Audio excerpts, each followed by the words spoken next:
Image news का प्रायोजक dish home Fibernet presents mega 5 खुशी को अपग्रेड द बेस्ट सौर्य सिमेन्ट 10 गुना बढी एलोभेराको हेरचाह यो कलरमा छ हेरचाह प्रस्तुत छ रिद्धि सिद्धि सिमेन्ट गुणस्तरको नयाँ स्तर 4000 यातायात व्यवसाय तथा 10,000 गाडीहरू जस्तै तपाई पनि ढुक्क हुनुहोस्।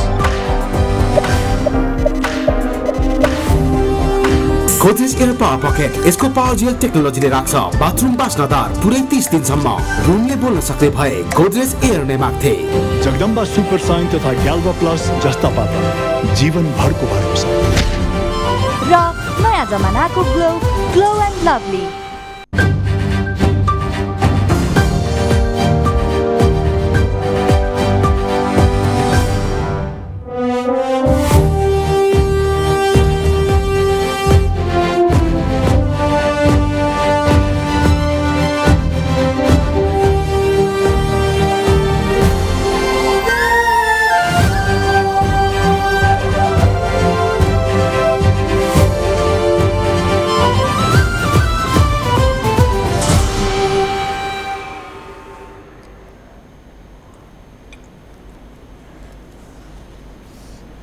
नमस्कार, इमेज न्यूजमा स्वागत छ। सुरुमा अहिलेसम्मका हेडलाइन्स। 5 दलीय गठबन्धन र पार्टीकै नेताहरूको दोहोरो दबावमा देउबा सीट बाँडफाँड कार्यदल संयोजकको जिम्मेवारी सिटौलालाई।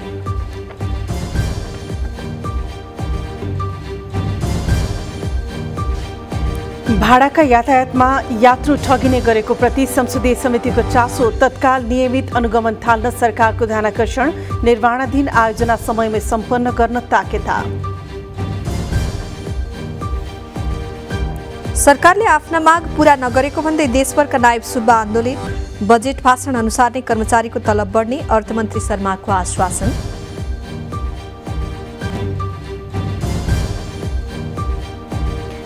सेनासँग हतियार लिएर चुनावमा सुरक्षा दिने प्रहरीको योजना स्थानीय चुनावकै म्यादी प्रहरी भर्ना गर्न सरकारलाई प्रहरीको आग्रह।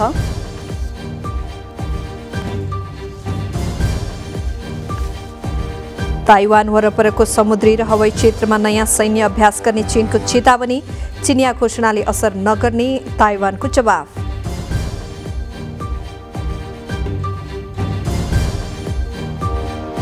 र 9औं राष्ट्रिय खेलकुद प्रतियोगिता समयमा हुने राष्ट्रिय खेलकुद परिषदका सदस्य सचिव घिसिङको भनाई धेरै पूर्वाधार निर्माण भएकाले पोखरामा प्रतियोगिता सञ्चालन गर्ने जिकिर।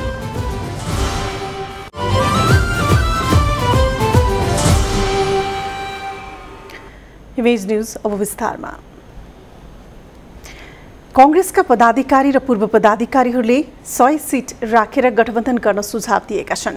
प्रधानमन्त्री निवास बालुवाटारमा कांग्रेस पदाधिकारी र पूर्व पदाधिकारीको आज बसेको बैठकले सांगठनिक मर्यादामा आँच नआउने गरी भागबण्डा गर्न सुझाव दिँदै सो सम्भव नभए गठबन्धनमा नजाने भनेका छन्। गठबन्धनमा लचिलो भएर मेहनत गरिरहेको भन्दै सभापति शेरबहादुर देउवाले पदाधिकारी र पूर्व पदाधिकारीलाई त्यही अनुसारको मानसिकता बनाउन आग्रह गर्नुभएको थियो।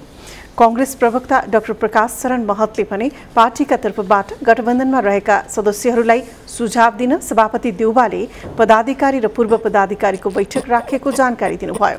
उहाँले 2074 सालको निर्वाचन र भर्खरै सम्पन्न स्थानीय तह निर्वाचनमा पाएको मत गठबन्धन निर्माणको आधार बनाउन सुझाव दिएको जानकारी दिनुभयो। महतले सुझाव दिने क्रम जारी रहेको भन्दै हालको सुझाव प्रारम्भिक भएको र त्यसलाई निष्कर्ष नबुझ्न आग्रह गर्नुभयो।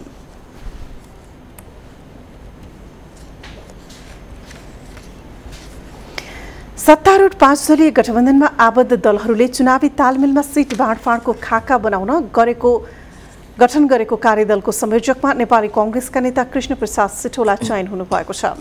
प्रधानमन्त्री निवास बालुवाटारमा आज बसेको कार्यदलको पहिलो बैठकले कांग्रेस नेता सिटौलालाई सीट बाँडफाँड कार्यदलको संयोजक चयन गरेको छ। कार्यदलका सदस्य एवं संचार तथा सूचना प्रविधि मन्त्री ज्ञानेन्द्र बहादुर कार्कीले कार्यदलको संयोजक चयन हुनुका साथै सीट बाँडफाँडको खाकाबारे छलफल सुरु भएको जानकारी दिनुभयो। कार्यदलले सीट बाँडफाँडको खाका बनाएर सत्ता गठबन्धनको शीर्ष नेताहरूलाई बुझाउनेछ। कार्यदलकी सदस्य एवं राष्ट्रिय जनमोर्चाकी उपाध्यक्ष दुर्गा पौडेलले कार्यदलको बैठकमा भागबण्डाको मोडालिटीको सन्दर्भमा सामान्य छलफल भएको र गठबन्धन दलमा आन्तरिक छलफल भएर फेरि बैठक बस्ने जानकारी दिनुभयो। कार्यदलको अर्को बैठक साउन 26 गते पुनः बस्नेछ। कार्यदलमा नेपाली कांग्रेसबाट महामन्त्री गगन थापा, नेता कृष्णप्रसाद सिटौला, सञ्चार मन्त्री ज्ञानेन्द्र कार्की रहनु भएको छ। यस्तै माओवादी केन्द्रबाट वर्षमान पुन, अर्थमन्त्री जनार्दन शर्मा, नेकपा एकीकृत समाजवादीबाट उपाध्यक्ष प्रमेश हमाल र महासचिव बेदुराम भूषाल, जनता समाजवादी पार्टीबाट रामसहाय यादव र रकम चेङजोङ तथा राष्ट्रिय जनमोर्चाबाट हिमलाल पुरी र आनन्द शर्मा कार्यदलमा रहनु भएको छ। गठबन्धनले प्रतिनिधि सभाका प्रत्यक्षतर्फका 165 र प्रदेश सभामा 330 निर्वाचन क्षेत्रको सिट बाँडफाँडको लागि मापदण्ड र मोडालिटी बनाउन कार्यदल गठन गरेको हो। कार्यदलले साउन मसान्तभित्रमा सिट बाँडफाँडको खाका बुझाउने कार्यदेश पाएको छ। संसदीय समितिले सार्वजनिक यातायातले यात्रुहरूसँग मनलाग्दी भाडा असुल गरेको विषयमा तत्काल संस्थागत संयन्त्र बनाई अनुगमन गर्न सरकारलाई निर्देशन दिएको छ। प्रतिनिधि सभा अन्तर्गतको विकास तथा प्रविधि समितिले नारायणगढ मुगलिन र मुगलिन पोखरा सडकको वर्तमान कार्य प्रगतिको विषयमा योजना प्रमुख र भौतिक यातायात मन्त्रीसँगको छलफलपछि अनुगमनको आवश्यकता ल्याएको हो। भाडाका सवारी साधनमा ठगिएको गुनासो आएको भन्दै समितिले त्यसप्रति संवेदनशील हुन सरकारको ध्यानकर्षण गराएको छ। यसैगरी अतिक्रमण गरी सडक सीमाभित्र बनाएका घरटारा तत्काल हटाउन उसले सरकारलाई भनेको छ। बाढी पहिरोले बन्द देशका मुख्य सडक तत्काल खुलाउन आग्रह गरिएको छ। राष्ट्रिय गौरव तथा राष्ट्रिय स्तरका निर्माण तथा स्तरोन्नतिको काममा ढिलासुस्ती भइरहेको तथा न्यून कार्य प्रगति ध्यानमा राखी निर्माणाधीन नारायणगढ मुगलिन र मुगलिन पोखरा सडक स्तरोन्नतिको काम निर्धारित समयमा सम्पन्न गर्न समितिले सरकारलाई सचेत गराएको छ।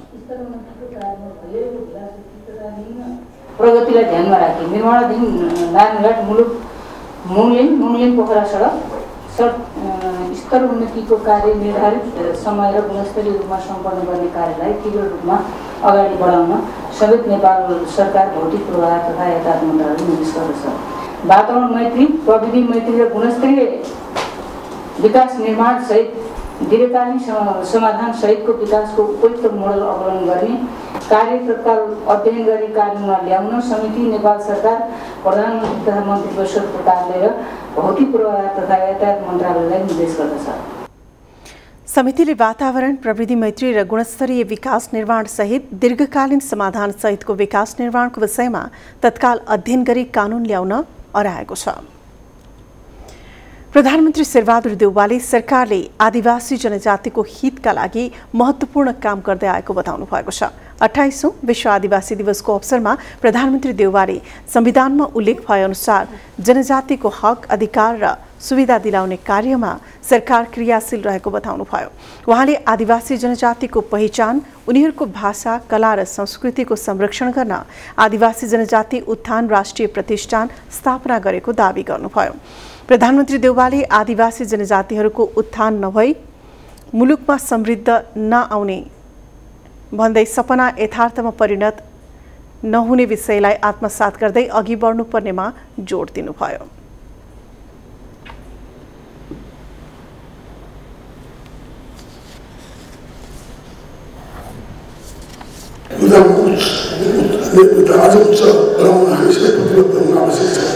नेपालको सबैभन्दा ठुलो समुदाय आदिवासी जनजातिको सर्वाङ्गीण विकासका लागि मात्रै सम्बन्धित नेपालको सपना यथार्थमा परिणत भएकोले यस कुरालाई सावधानी कार्य गर्न सबैलाई अनुरोध गर्न चाहन्छु। नेपाली कांग्रेसका महामन्त्री गगन थापाले सबै आदिवासी जनजातिहरूको उत्थान गरेर मात्रै मुलुकको समुन्नति हुने भएकाले कांग्रेसले त्यस विषयमा गम्भीर भएर काम गरिरहेको दावी गर्नुभयो। उहाँले एमालेले अघि सारेको समृद्ध मुलुक बनाउने अभियानमा आदिवासी जनजाति अटाउन नसक्ने जिकिर गर्नुभयो।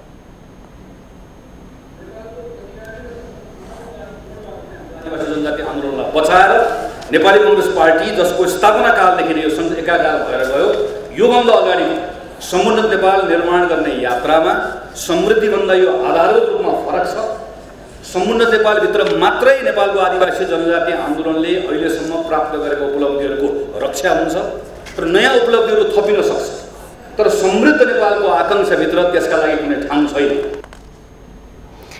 महामन्त्री थापाले कांग्रेसले जनजातिको पहिचान मेटिन नदिन संविधान निर्माताको नेतृत्वदायी भूमिका निर्वाह गरेको बताउनुभयो। राष्ट्रिय सभा सदस्य खिमलाल देवकोटाले प्रतिनिधि सभाको बैठक राखेर राज्यको दोहन गरिएको आरोप लगाउनु भएको छ। राष्ट्रिय सभाको बैठकमा विशेष समयमा उहाँले सरकारले प्रतिनिधि सभा र प्रदेश सभाको निर्वाचन घोषणा गरेपछि सांसदहरूको कार्यकाल समाप्त भएको बताउनुभयो। संविधानले सभामुख र उपसभामुखको पद अर्को निर्वाचनको उम्मेदवारी दाखिला गर्ने अघिल्लो दिनसम्म मात्र कायम रहने उल्लेख गरेको भन्दै उहाँले संविधान अनुसार सभामुख र उपसभामुख बाहेकका सांसदहरूको कार्यकाल समाप्त भयो भनेर बुझ्नुपर्ने बताउनुभयो।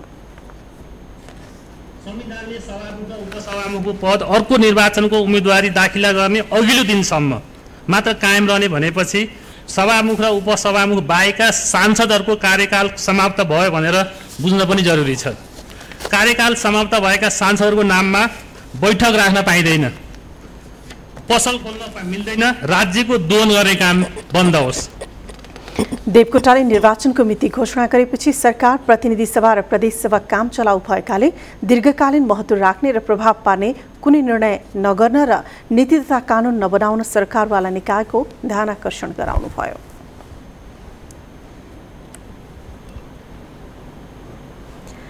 सिंहदरबारका नायब सुब्बाहरूले आजदेखि पेन डाउन सुरु गरेका छन्। सुब्बाभन्दा माथिल्लो तहका कर्मचारीको तलब बढे पनि त्योभन्दा तल्लो तहका कर्मचारीको तलब कम भएपछि आन्दोलन गर्नु परेको निजामती कर्मचारी संगठनका कार्यवाहक अध्यक्ष भोलानाथ पोखरेलले बताउनुभयो। सरकारले प्रस्तावित संघीय निजामती ऐनमा आफूहरूको माग सम्बोधन नगरेको भन्दै आन्दोलन सुरु गरेको पोखरेलले बताउनुभयो। उनीहरूले सुब्बामा काम गरेको 10 वर्ष पुगेकालाई 1 तह, 10 वर्षभन्दा बढी काम गरेकालाई 2 तह बढुवा गर्ने व्यवस्था गर्नुपर्ने माग राखेका छन्। आफूहरूले राखेको माग सम्बोधन नभए थप आन्दोलनका कार्यक्रम सार्वजनिक गरिने नासु गोविन्द कोइरालाले बताउनुभयो।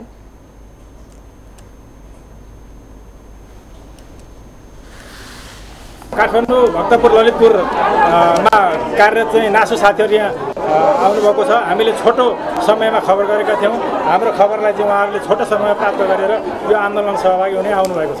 कुनै सङ्गठनबाट छैनौँ, हामी स्वतः स्फूर्त, हामीलाई असाध्य अन्याय परे हुनाले नासुलाई चाहिँ असाध्य यति घृणित र अपमानित व्यवहार गरेको छ नेपाल सरकारले। त्यसैका विरुद्धमा हामी अहिले शान्तिपूर्ण रूपमा यहाँ धर्ना बस्न आएका छौँ।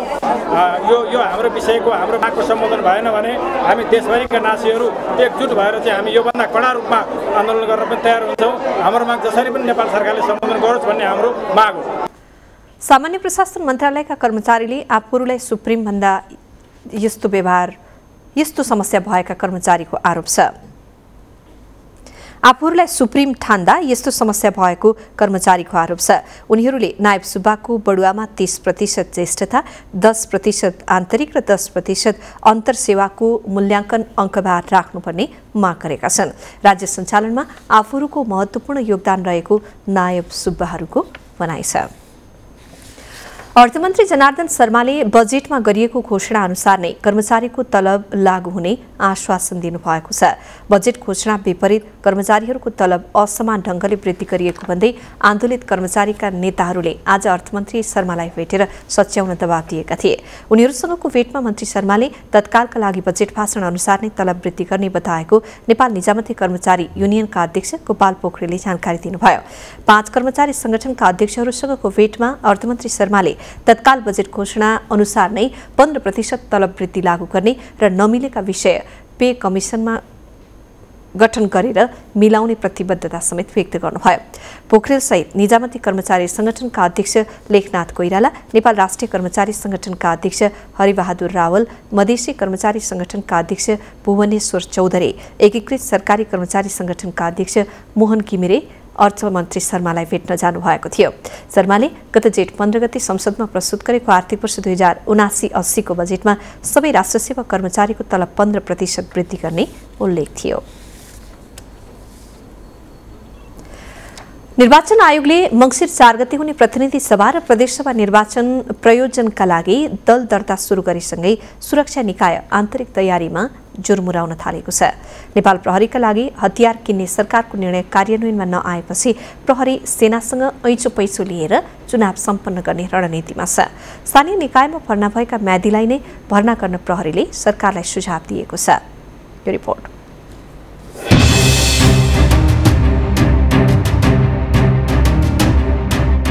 प्रहरी प्रधान कार्यालयले आगामी चुनावको लागि कार्यविभागका प्रहरी अतिरिक्त महानिरीक्षक सहकुल थापाको संयोजकत्वमा 25 सदस्यीय समिति गठन गरेको छ। गएको स्थानीय तह निर्वाचनमा नेपाल प्रहरीले कार्यालयको कामबाहेक चुनावी मैदानमा 61,000 प्रहरी कर्मचारी खटाएकोमा आउँदो संघीय तथा प्रदेश सभा निर्वाचनमा पहिला भन्दा बढी सुरक्षाकर्मी परिचालन गरिनेछ। अब आउने जुन चुनाव छ त्यसको लागि चाहिँ हामीलाई पहिले भन्दा अलिकति हाम्रो मतदान स्थल पनि बढ्ने र अनि मतदाताहरू पनि बढ्ने, केन्द्र पनि अलिकति बढ्ने भएको हिसाबले हाम्रो अलिकति मेन पावरहरू चाहिँ बढ्छ। त्यस कारणले चाहिँ टेन्टेटिभली भन्नुपर्दाखेरि हाम्रो अस्ति 61,000 थियो भने अहिले चाहिँ 62-63,000 को हुने भयो र हामीले पहिले पनि 1,18,000 म्यादी प्रहरी भर्नाको लागि हामीले तालुक गृह मन्त्रालयमा हामीले अनुरोध गरेका थियौँ। अहिले भने पनि हाम्रो लगभग त यो 1,18,000 म्यादी भयो भने हामीलाई चाहिने मेन पावर यति भए चाहिँ हामी चुनाव गराउन सक्छौँ। आगामी चुनावमा अपुग जनशक्तिको परिपूर्ति म्यादी प्रहरीबाट गरिनेछ। स्थानीय निकायमा 1,18,000 म्यादी प्रहरी भर्ना भएकोमा आउँदो चुनावमा पनि त्यही संख्यामा आवश्यक हुने प्रहरी बताउँछ। आर्थिक व्यवहार कम हुने भएकाले तिनै म्यादीलाई नियुक्ति दिन प्रहरीले सरकारलाई सल्लाह दिएको छ। नेपाल प्रहरीले सरकारलाई सुझाव दिने हो हैन, अनि त्यसपछि सरकारले के निर्णय गर्छ त्यसलाई हामीले कार्यान्वयन गर्ने हो। तर हाम्रो सल्लाह चाहिँ के हुन्छ भने पहिलेको भर्खरै मात्र सम्पन्न चुनावमा सुरक्षामा खटिएको म्यादी प्रहरीहरूलाई हामीले फेरि पुनः लिनु सक्यौँ भने हामीलाई ड्रेसमा उहाँहरूले लाउने ड्रेसमा पनि उहाँसँगै छ।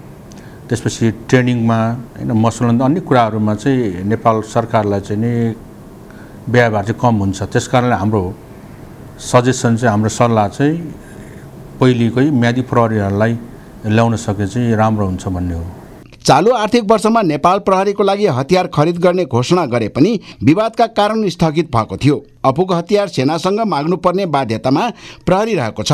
स्थानीय निकायको चुनावमा प्रहरीले सेनासँग हतियार मागेर सुरक्षाको दायित्व पूरा गरेको थियो। यसैगरी निर्वाचनको समयमा अत्यावश्यक ठूला तथा साना सवारी साधन, सञ्चार सामग्री पर्याप्त मौजदात नहुँदा सुरक्षामा प्रभाव पर्ने जनाउँदै आवश्यक साधनका लागि प्रहरीले निर्वाचन आयोगको ध्यानाकर्षण गराएको छ।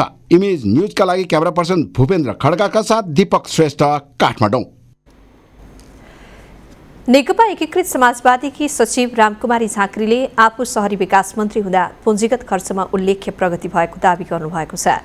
यद्यपि आफ्नै पार्टीबाट प्रतिनिधित्व गर्ने मन्त्रीले सकारात्मक काम उल्टाएको भन्दै असन्तुष्टि व्यक्त गर्नुभयो। काठमाडौँमा पत्रकार सम्मेलन गर्दै पूर्व मन्त्री झाँक्रीले मन्त्री रहँदा योजनाबद्ध काम गरेको र अन्य विकासीय मन्त्रालयको तुलनामा पुँजीगत खर्चमा उल्लेख्य प्रगति भएको दावी गर्नुभएको हो। उहाँले शहरी विकास मन्त्री हुँदा विकास निर्माण सम्बन्धी महत्त्वपूर्ण नीति परिमार्जन आयोजनाको सम्भाव्यता अध्ययनमा विशेष जोड दिएको बताउनुभयो। मन्त्री झाँक्रीले अहिले पनि आयोजनाले पार्ने प्रभावको विश्लेषण गरेर मात्रै हरेक आयोजनाको तयारी गर्नुपर्ने बताउनुभयो। साना आयोजना टाइममा नसकिने कारण के हो भने उपभोक्ताद्वारा काम गरिने गुणस्तरहीन काम र असारको मसान्तमा ल्याएर काम सकाउने र त्यसका थुप्रै कहानी मैले पटक पटक भनिसकेँ। त्यो कारणले उपभोक्ता समितिद्वारा गरिने कामको गुणस्तरहीनता भयो र त्यो चाहिँ अनि त्यसपछि महालेखा अख्तियारले पनि पटक पटक परिपत्र गरे भएर योबाट काम नगरौँ, सम्झौता गर्ने, त्यसपछि उपभोक्ता समिति बनाउन जान्छ त्यो मान्छे, त्यसपछि सम्झौता गर्छ, त्यसपछि त्यसले के गर्छ, अर्को ठेकदार खोज्छ, काम लाउँछ, त्यो काम त्यसको उपभोक्ताको होइन भनेर। सचिव झाँक्रीले उपभोक्ता समितिले गर्ने काम गुणस्तरहीन र असार मसान्तमा आएर काम सक्ने गरेकाले अख्तियारले समेत प्रश्न उठाएको बताउनुभयो। उहाँले आफू मन्त्री हुँदा मन्त्रालयबाट स्वीकृत योजनाहरू सबै सार्वजनिक खरिद प्रक्रियाबाट गर्ने प्रयास गरेको जिकिर गर्नुभयो। न कुनै गुरु न प्रशिक्षण, एक कक्षामा पढ्दादेखि नै पेन्सिलले कागजमा प्रकृति उतारेका पोखराका प्रकाश गुरुङ काठमाडौँको घना बस्तीमा बसेर देशको चित्र उतार्छन्। जब युद्ध र कोभिड संक्रमणका समाचार सुन्छन्, पढ्छन् र हेर्छन्, त्यसपछि प्रकाशको 4 दशकको कला यात्रा धर्मराउँछ, किनकि स्वदेश बसे पनि उनका ग्राहक विदेशमा छन्। यो रिपोर्ट।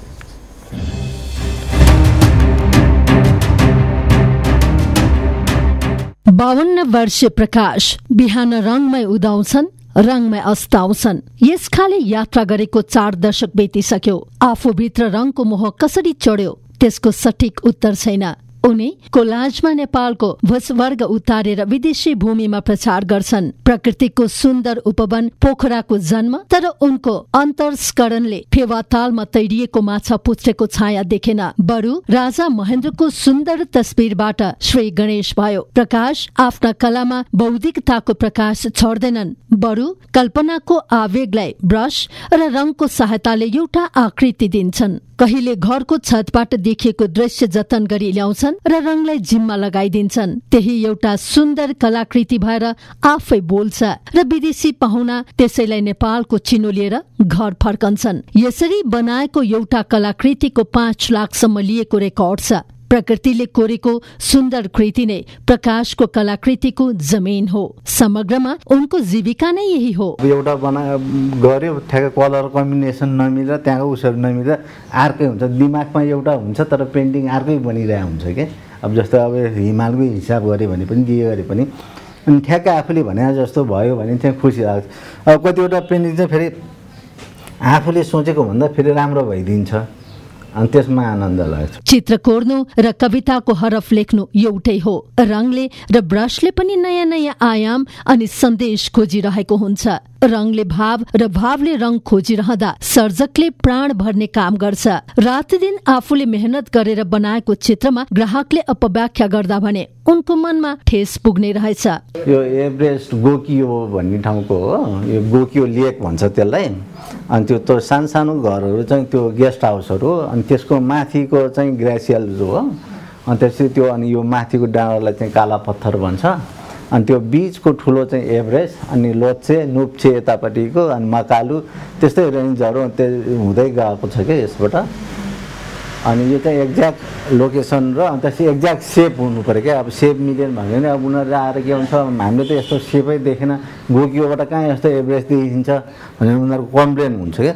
अब गोकियोबाट जस्तो देखिन्छ, अब जस्तो अब यो हिमालको रेन्ज त तपाईँको विभिन्न साइडबाट विभिन्न एङ्गलबाट खिच्दाखेरि यसको सेप नै फरक हुन्छ क्या। नेपालमा चित्रकला व्यवसायको आफ्नै दुःख छ। कलामा मेहनत बढी छ तर किन्ने उपभोक्ता संस्कृति निष्क्रिय छ। खानपान, मनोरञ्जन र खेलकुदमा थुप्रै पैसा खर्चनेहरू कलाकृतिमा पैसा हाल्न रुचाउँदैनन्। केही समय यता भने स्वदेशी ग्राहक बढेको सर्जकको अनुभव छ। नेपालीहरू पनि सिभिलाइज भइसकेको छ।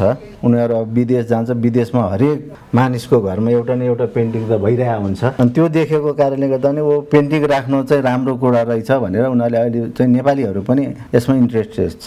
पर्यटकको बजार ओह्रालो लागेकै बेलामा नेपालीमा देखिएको यो रुचि व्यवसायको लागि मरुभूमिमा पानीको प्राप्ति जस्तै भएको छ। देशमा आर्थिक पक्ष चलायमान होस्, नेपालको सुन्दर पर्यटकीय क्षेत्रमा विदेशी पाहुनाको लड्को सम्हाली नसक्नुहोस् अनि चित्रका माध्यमबाट नेपालको प्रचार प्रसारमा लागेका प्रकाश जस्ता सर्जकहरूको रङमा आम्दानीको इन्द्रणी थपियोस्। प्रकाशको मात्र होइन, अहिले देशकै यही आवाज बन्नुपर्छ। इमेज न्यूजका लागि सहकर्मी दिलीप पोखरेलका साथमा ग्रीष्मा राज भण्डारी। इमेज न्यूजमा अब पालो ब्रेकको, त्यसअघि बाँकी हेडलाइन्स।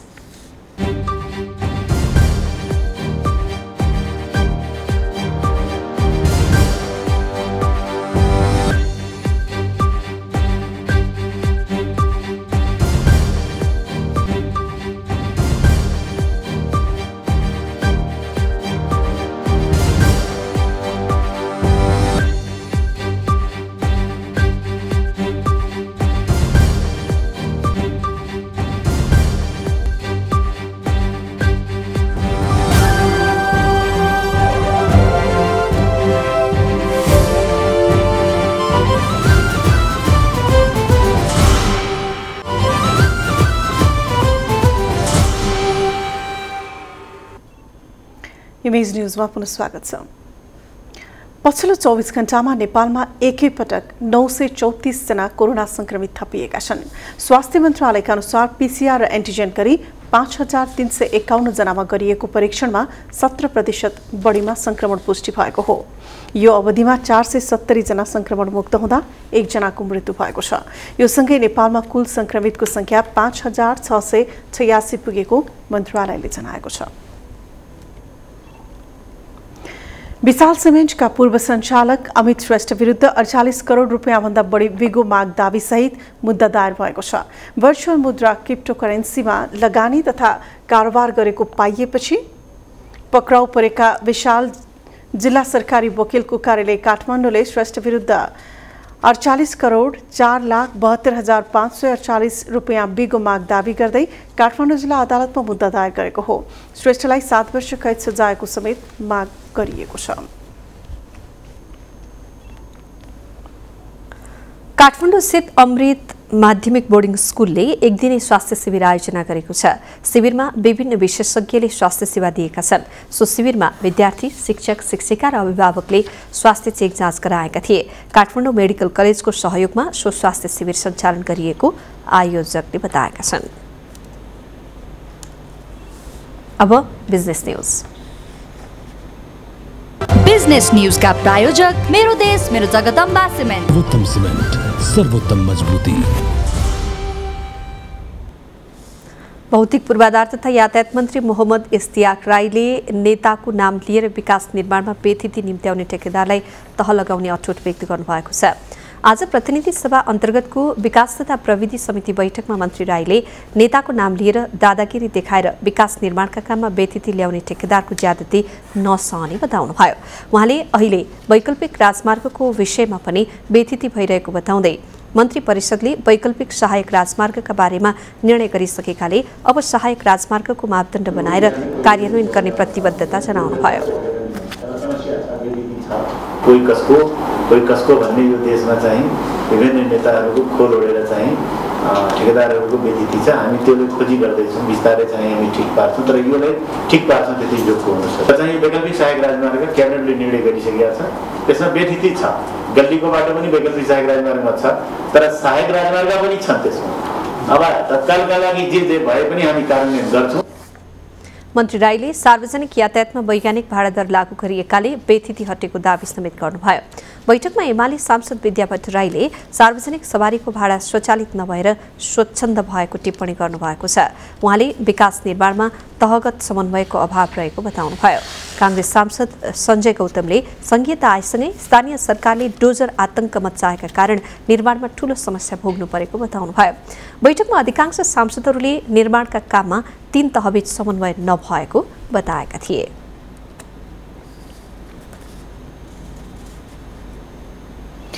नेपाल भारत पेट्रोलियम पाइपलाइनको दोस्रो चरणको काम भदौको अन्तिम साताबाट सुरु हुने भएको छ। नेपाल आयल निगम र भारतीय आयल कर्पोरेसन आइओसीका अधिकारी बीच भारतमा भएको छलफलमा समझदारी भएको नेपाल आयल निगमले जनाएको छ। परियोजना अन्तर्गत नेपालतर्फको पाइपलाइनको अन्तिम बिन्दु अमलेखगञ्जमा 41,000 लिटरका 2वटा भण्डारण ट्याङ्की निर्माणको काम बाँकी छ। निगमका नायब कार्यकारी निर्देशक सुशील भट्टराई नेतृत्वको टोली र भारतीय अधिकारी बीच भएको छलफलमा भदौ अन्तिमदेखि परियोजनाको तेस्रो चरणका काम थाल्ने प्रतिबद्धता भारतीय अधिकारीहरूले जनाएको निगमले जनाएको छ। मोतिहारी अमलेखगञ्ज पेट्रोलियम पाइपलाइन परियोजनाको दोस्रो चरणको काम अन्तर्गत 82,000 लिटर क्षमताका 2वटा भण्डार ट्याङ्की र त्यसमा इन्धन लोड अनलोडको पूर्वाधार बनाउन बाँकी रहेको छ।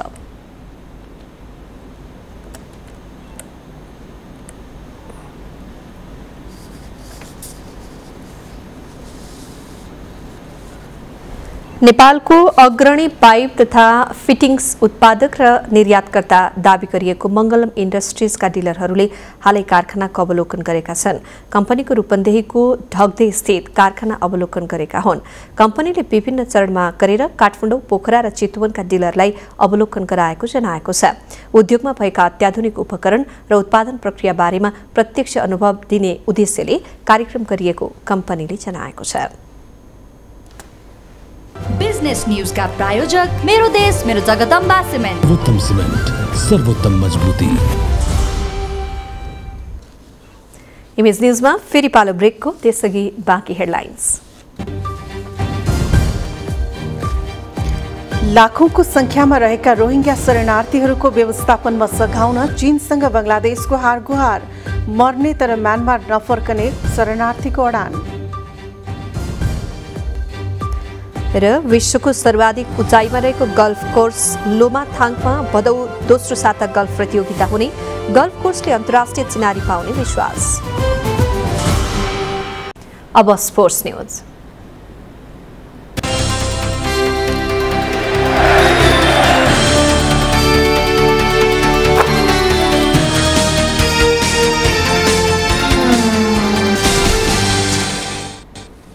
राष्ट्रिय खेलकुद परिषदका सदस्य सचिव टङ्कलाल घिसिङले 9औं राष्ट्रिय खेलकुद प्रतियोगिता समयमै हुने बताउनु भएको छ।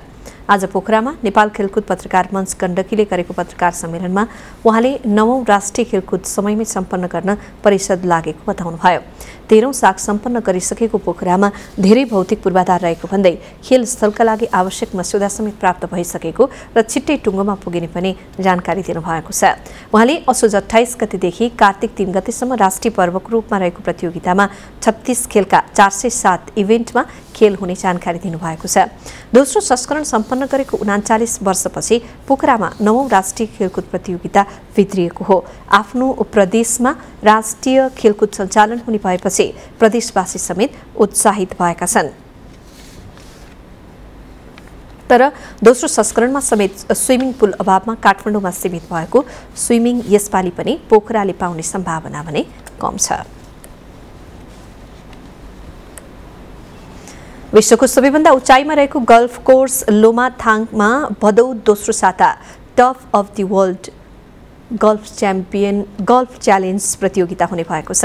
मुस्ताङको लोमाथाङमा 4635 मिटर उचाइमा निर्माण गरिएको गल्फ कोर्समा भदौ 11 देखि प्रतियोगिता हुन लागेको हो। उच्च स्थानको गल्फ कोर्स भए पनि पहिचान पाउन भने बाँकी छ। लोमाथाङ युवा क्लब र लोमाथाङ गाउँपालिकाको संयुक्त आयोजनामा मुस्ताङ गल्फ कोर्समा प्रतियोगिता हुनेछ। प्रतियोगितामा काठमाडौँ र पोखराबाट गरी 24 पुरुष र 4 महिला खेलाडीको सहभागिता रहने अनुमान गरिएको छ। प्रतियोगिता 3x4 स्वेबल फोर्ड कम्फर्टमा कुल 9 होलमा खेलाइनेछ। विश्वकै अग्लो स्थानमा रहेको गल्फ कोर्स भारतको सिक्किममा रहेको छ। पहिलो पटक हुन लागेको प्रतियोगिताबाट गल्फ कोर्सको गुणस्तर पहिचान र आवश्यकता परिमार्जन गर्दै लगिने आयोजक क्लबले बताएको छ। गल्फ कोर्स गण्डकी प्रदेश सभा सांसद इन्द्रधारा विष्टको सक्रियतामा निर्माण गरिएको हो।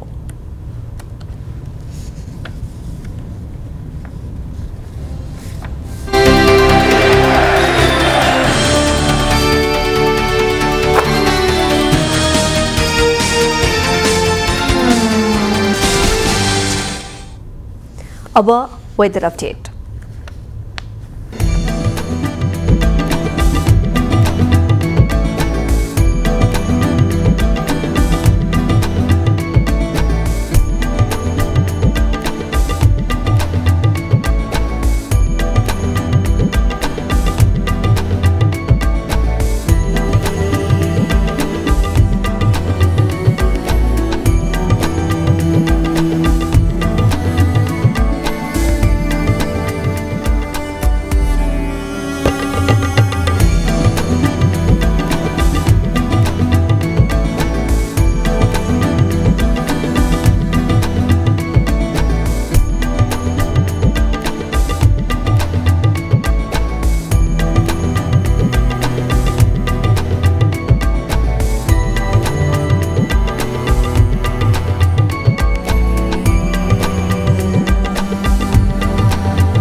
अब अन्त्यमा हेडलाइन्स फेरि एकपटक।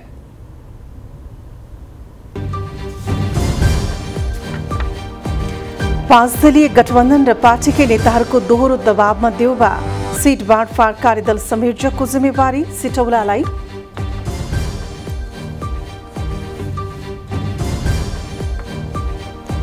भाडाका यातायातमा यात्रु ठगिने गरेको प्रति संसदीय समितिको चासो, तत्काल नियमित अनुगमन थाल्न सरकारको ध्यानाकर्षण, निर्माणाधीन आयोजना समयमै सम्पन्न गर्न ताकेता। सरकारले आफ्ना माग पूरा नगरेको भन्दै देशभरका नायब सुब्बा आन्दोलित, बजेट भाषण अनुसार नै कर्मचारीको तलब बढ्ने अर्थमन्त्री शर्माको आश्वासन।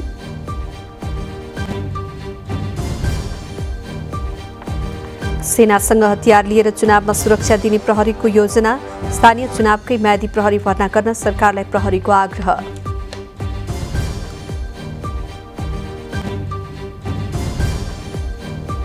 ताइवान वरपरको समुद्री र हवाई क्षेत्रमा नयाँ सैन्य अभ्यास गर्ने चीनको चेतावनी, चीनिया घोषणाले असर नपर्ने ताइवानको जवाब।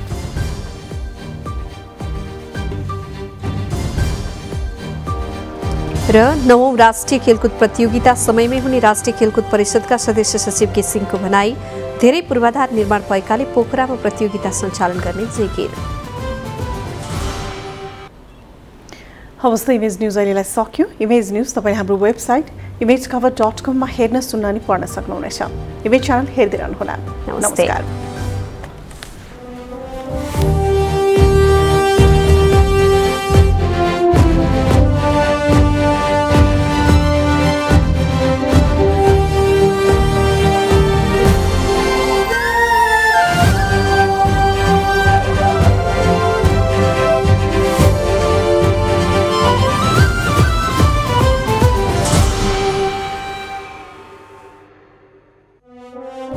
न्यूज का प्रायोजक Dish Home FiberNet presents Mega 5 खुशी को अपग्रेड। द बेस्ट सौर्य सिमेन्ट 10 गुना बढी एलोभेराको हेरचाह, यो कलरमा छ हेरचाह। प्रस्तुत छ रिद्धि सिद्धि सिमेन्ट, गुणस्तरको नयाँ स्तर। 4000 यातायात व्यवसाय तथा 10,000 गाडीहरू जस्तै तपाईँ पनि ढुक्क हुनुहोस्। गोदरेज एयर पावर पकेट, यसको पावर जेल टेक्नोलोजीले राख्छ बाथरुम बास्नदार पुरै 30 दिनसम्म। रुमले बोल्न सक्ने भए गोदरेज एयर नै माग्थे। जगदम्बा सुपर साइन तथा ग्याल्वा प्लस जस्ता पाता जीवनभरको भरोसा। र नयाँ जमानाको ग्लो एन्ड लभली।